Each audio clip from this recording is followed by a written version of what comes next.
Today, in the private class, we were talking about love and a few interesting things about school and business, how they send things around the world. So I just want to show you some of the things for my lesson plan. First, so this is my name, Joey Arnold. It's a private class, 3 students, where I teach English in District 4 in Ho Chi Minh City. This is the date, 2014, September 19th. This is a Friday night. These are the people that I send it to. This is my email. This is my name, Joey Arnold, American, in Vietnam, born in 1985. Today's lesson is below. First, a quick update. Starting about 2 weeks ago, class here. It's 6:30 to 8 p.m. Mondays and Fridays. Then I'm going to start a new class from 8 to 9:30 p.m. Mondays and Fridays. That's beginning on Monday, 2014, September 22nd. I'm going to begin teaching 2 private classes, and those are the times I already said. The default setting is normally about three students per class. 1,200,000 VND per month per student. These private classes emphasize on speaking and listening skills. Each individual class is seeks to suit the needs of each student as much as possible. As a teacher, I try helping all students of all ages, from children and adults, in classes and clubs, privately and publicly. I try to I've already helped students in the past who are studying for the different kinds of certificates and things that help people with the English, English certificate things like TOEIC, TOEFL, TESOL, job interviews, embassy interviews when they want to go to another country, college tests, college placement exams that helps people go to college and university. I was born in America in 1985, and 29 years old now. In 2014, I've been teaching in Vietnam since 2012, so I'm 29. So here is the lesson plan. Those are students. Those are the names of my students. Those are how old they are, and the jobs or what they're doing. Here's an outline of the things we're talking about. Shipping, homeschool, Einstein, education. Why did he go to Vietnam?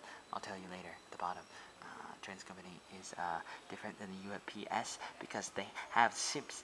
Well, maybe that's not the answer. So you talked about BL, the Bill of Lading. Lading is a noun. It's an archaic word. It's an old word, not a common word. It's not really in use now. The action or process of loading a ship or a vessel with a cargo stuff, and lading, loading, shipping, carrying, shipment, the stuff that is to be shipped, to be taken out, to go somewhere, and the shipping is the process of taking it to somewhere, and then you have providers, has to send the ship and the senders and the receivers, the shippers and the consignee work together. At first, I thought she was describing a normal situation as seen with the UPS and mail carrier, where the seller send things directly to the customer. But in her situation, her company isn't shipping and selling directly to customers. In other words, in her situation, there's at least one extra step added in the process of distribution. The extra step includes having a company make the product in one country and send it to another country or to another location for assembling, storage, and selling later. Assembling, putting together a puzzle, cooking, putting up a tent. Things may be sent to factories, warehouses. Some people like to take care of snakes as a hobby, but some of the snakes will get lost away. They will run away. They'll run away, which may cause problems in the future if they come and bite somebody and kill somebody with a poison. Rope is used for tying up animals and people, capturing people, throwing, if you want to throw somebody in prison, to jail, while tying you up. While tying, you can tighten knots. Tightening is a part of the tying process, but it's also a different word. First, you need to tie up something, and then you need to tighten it up in order to strengthen the tie and the knot of the tie. When you untie a tie, you are loosening the tie, the knot, loose, untie, loose, opposite of winning. To lose, to lose a game, like, you got more points, like in a soccer game, 1-0. In a basketball game, you got more points. In golf, you got a lower score, like you got 0 and the other person got 2, so you win because it's golf. Golf is a different game. Daycare, preschool. Preschool is babysit. Preschool is like, I don't know. The mamnut, and the babysitter. Babysitter, caregiver, nanny, nurse, mother. Mother. I made a little mistake there. In the table.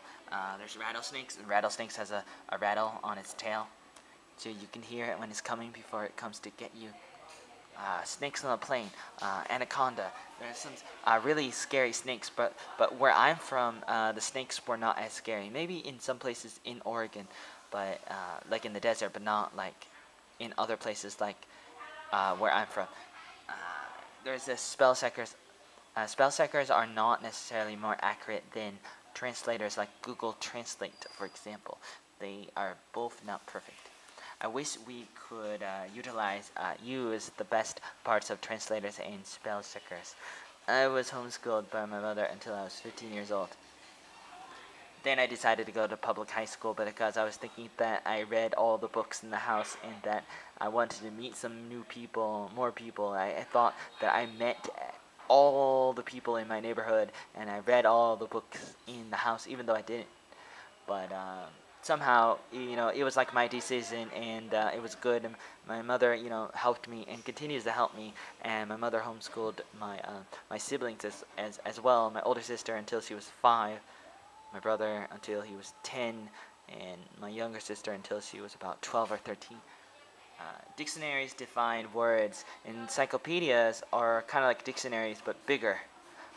There's the Vietnamese word, and it's a special kind of dictionary that describes and defines ideas, concepts, nouns, people, places, history. Encyclopedias describes things more thoroughly than dictionaries, like more. It tends to have more details and pictures, and somehow it's just like, encyclopedias and dictionaries are similar, but it's like encyclopedias are more interesting. Genius, a very smart person like Albert Einstein. It took time for Einstein to develop his brain, his way of thinking in his maturing process. He struggled with the math. He was getting D's, bad grade in algebra. Here's a general outline of, when you get a grade and you get all the answers right, you get like 10 questions right out of 10. It's 100%. But if you only get like 9 questions right out of 10, 9 out of 10, then it's like, it might still be an A. I had one class where like an A was like a 92. I think it was in my Woods class, and it was really important. Then you have a B. A B grade is 80 to 90, C 70 to 80, D 60 to 70, and then after that you think the letter E. But they don't have the letter E. They just skip to the letter F, and F is fail. So I don't know why they skip E. The letter E. What grade did I get? You got an A, baby. You got an A. You got an A minus. Barely an A. An A minus is almost an A or barely an A. It's just the first part of an A. It's almost a B plus. It's so an A minus is probably like around 88 to 92 or so percent. A plus is about 95 to 100%. We just say the letter and not the word. Great. I got an A. You got an A. I got an A plus. I got an A minus. I received an A. The word receive might be a more accurate and a more better word, more a professional word to use. A more what do you call it? Like logical word or traditional word, or it might be better. People might think you're smarter if you use the word received instead of got. Like got is more like slang. Homeschool means school at home. Why did you go to Vietnam? To help people. You did come to Vietnam only to did you only come to Vietnam to help people? No. what else do you do in Vietnam? Many things. Or in some ways, I'm only a teacher in Vietnam. Therefore, that would mean that I don't really do other things other than that. But I really do. But let's just say for pretense that I don't really do anything else, because some people think that I don't do anything else. How long are you planning to stay here in Vietnam? How long are you planning to stay here? Uh, you don't have to talk about the Vietnam. You don't have to talk about Vietnam in this question if I already know that you are talking about Vietnam. So you don't have to say how long are you planning on staying in Vietnam. You just say you only say how long are you planning on staying here, and I know what you're talking about. So I say, well, I came to Vietnam in 2012. Now it's 2014, so I've been here for about 2 years, and so maybe forever. So to answer your question, I plan on staying in Vietnam for the rest of my life, or I don't know. I have no idea. In other words, I am not currently finding a way to move to another country. I don't have specific plans or resources or enough money or the people and contacts or reasons or things to do in other countries. Only just kind of like ideas, really simple, general, vague ideas, stuff that I think about, but I can't really do it at the moment. Maybe someday, I wouldn't mind going to other countries, but I don't really exactly know. So I don't know what is going to happen in the future. I don't, I try to focus more on the here and now, in the moment. Try to be more in the moment. In a bust up bubble. In the bust of the trouble, yeah. Instead of trying to dream too much about the future. Do you think you might marry a Vietnamese girl someday? Do you believe in love after love? Maybe I think about this question all the time, and mostly because I am FA, forever alone. Very alone. I'm so lonely. I got nobody but you. Also because I've been thinking about these kinds of things as far back as about 1993. Since about 1993, when I was 8 years old, and in love with a girl named Tiffany Roselle Cumbo, who lived exactly 7 houses from me. I was born in 1985 in America, and I met Tiffany when I was 5 years old in 1990, or maybe before that, when she lived in another house, in another home, on another street in my neighborhood. Maybe that was her. Maybe that was a different girl. I don't know. But I remember the day that I met her on my red scooter, and she was on her tricycle and stuff. And it was a really interesting day. And since then, we were like really good friends for a long time. And then I met her when I was 5 in 1990, and then I started drawing pictures of me and her getting married in 1993 when I was about 8 years old. And maybe just one picture, but I don't know if I ever showed her. But one time I was 10 years old in 1995, and I wrote a love letter to her, and I told her how soft her skin was and how lovely she was. And I signed it as my friend Bill Bailey, maybe to help them because they were like kind of like in love with each other, maybe, and I wanted to help them, and maybe someday she'd find out that I really wrote it, and so I signed it Bill. I did not say that I wrote the letter or wrote it in the letter, but then she knew it was my handwriting, and she found out, and she was like, ew.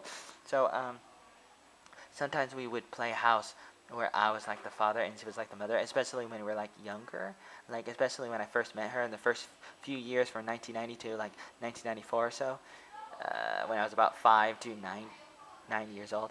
One time when I was about 5 years old, we were playing that game called House, which means a game about family. Around 1990, when I was about 5 years old, we were playing House, man. We were playing House, man. And I was a father, and Tiff was a mother, and my older brother and his friend Jesse, a male friend, were our kids, our children. So we had some babies. Oh my! So they said to us that they are now teenagers. They're teenagers, like about 15 years old or older. 15 to 20 years old, teenagers, youth, in high school, ready to leave the house, leave the nest, grow up and have girlfriends and get married and have sex. Oh no, sexual intercourse and those things. Oh my, dry eye. Oh my, all these things like that. And say that also. So let me start over in case you're lost. They said to us that they are now teenagers, even through they were really about 8 years old. They said that they need to learn how to kiss. They said, please show us and teach us to lay down on a bed outside in a clubhouse and a small shed outside in the front yard near the big oak or maple tree. in our front yard, the Space 163, where I was born and raised, in Forest Grove. And I laid on her and kissed her for about 10 seconds. And I didn't really use my lips that much. I didn't really know how to use my lips. And her lips were closed, so it was not a real kiss. Oh man! And I was not trying to kiss her because I wasn't exactly sure what kissing was or how to kiss or if I really wanted to kiss, because it kind of was like a ew idea. I mean, after that I started to think about it and started to maybe like the idea, and I really wanted to kiss people maybe after I was like 5 years old, but not at that time because I was pretty young. I was still like a baby. I was a baby, man. I was still a baby. I was still just a baby. After that, they said that wasn't good enough. They're like, oh, we want to see more encore. We want to see it again. We want to see more action. You know, like HBO. We want some HBO. We want some porn or something. Oh my, really? Oh, you really? So, we went to my bed in my room. It was on a bunk bed, and the bunk bed was on the wall, the long wall without the window, and not the wall with the closet, and not the wall. It's the other wall. There's only 4 walls. So one wall is next to the bathroom, one wall is next to the window, and another wall has a closet. So it's the other wall. And so we go up there. Actually, wait, let me think. Where was the bed at the time? Let me think. No, actually, it was next to the bathroom. I got that wrong. I forgot. Okay. No, wait, hold on. Let me think. I don't know. Wait, I don't know. Let me think. Yeah, okay. I was right the first time. It was on the other wall. Not that it matters. I'm talking about a detail. So we went into my bed in my room, and they told me to take off my shirt. I took off my shirt. And Tiff did not take off her shirt. She did not want to. They told us to kiss, hug, and roll around in the bed. And this is like a simulating actual sex that you might see older people doing, especially on TV. And so I guess they were like kind of like joking, and they were like pranking us, being like a bully, trying to make us do things. So we did for a few seconds. So we did. They wanted us to kiss and roll around, and we did. We did for a few seconds. But it felt like maybe a few minutes, like an eternity. Like, oh, I want to be with you forever. Oh, I'm doing this for so long. But it's like I felt strange and confused. For example, I could feel her breathing on me. I could feel her breathe the air from her mouth and nose. My nose ran into her nose. I did not know what to do. This should be like part of a new romance novel. Maybe I can write a novel, a romance novel about this. Now, are you seeing anybody? Are you seeing anybody? Are you seeing anyone? No. Tiffany Cumbo died in 2003. It was on like a Saturday morning when she didn't wake up on the 5th of April, 2003. In her home, I think in Forest Grove, Oregon. I don't know why or how she died. I heard she died from a Tylenol overdose. Tylenol is a painkiller reliever medicine drug. She may have had too much of that. Sometimes it sounds like I have a stutter. You'd have a stutter too if you lived my life. If you were in my shoes for even a day. When I was younger, I started liking her, but she started having boyfriends as far back as about 1992 when I was 7 years old and she was 6 years old. I started becoming jealous of her boyfriends. I run into girls that I like sometimes. Sometimes I tell girls that I like them. What did they say? How do they respond? How do they respond to you? They said that they thought that I was so sweet, but that they already have a boyfriend. Or, I already have a husband. Oh, you're so sweet, but I have a boyfriend. Or, oh, you're so nice, Joey, but I have a husband. Oh, poor you, okay. Maybe it's not your time. I've never had a girlfriend, and I'm not trying to find one right now. I'm not looking. Why don't you have a girlfriend? Busy. I don't think busy is a good answer, said my male friend. I don't think being busy is a good enough answer, because if you really wanted a girlfriend, then you can get one, or at least try to get one. What do you want? Do you want a girlfriend? Yes. Then what is the problem? The problem is that I don't only want a girlfriend because I also want other things. Why aren't you actively looking for a girlfriend? First, because I'm busy. Secondly, because of the process of finding a soulmate is time consuming and something that's very hard to get right. I try my best to read people. I try to stay open-minded by opening up my heart to them as much as I can. I don't only want certain emotional feelings and things like that from girls.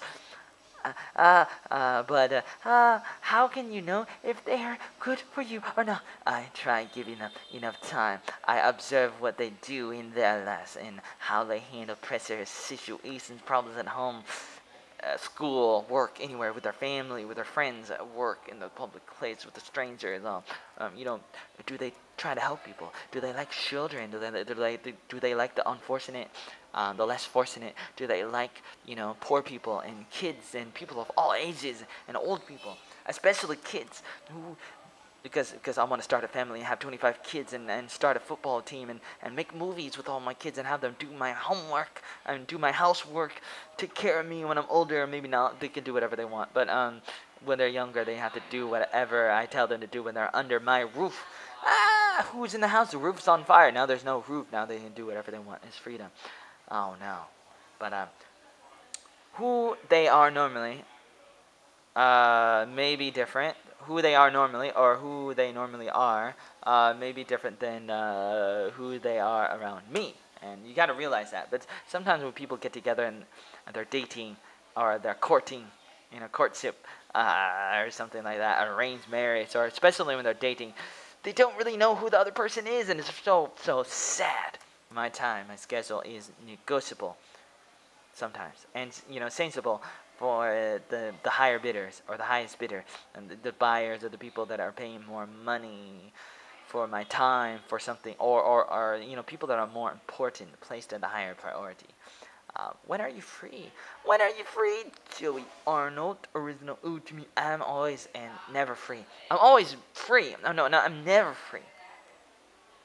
I'm always free because I'm free to decide what to do with each second of my life. I'm free because I have freedom with my choices, schedules, etc. And I'm busy because I have a long list of things that I want to do, as in dreams, goals, priorities, work, homework, tasks, things to do, things to learn, people to help, etc.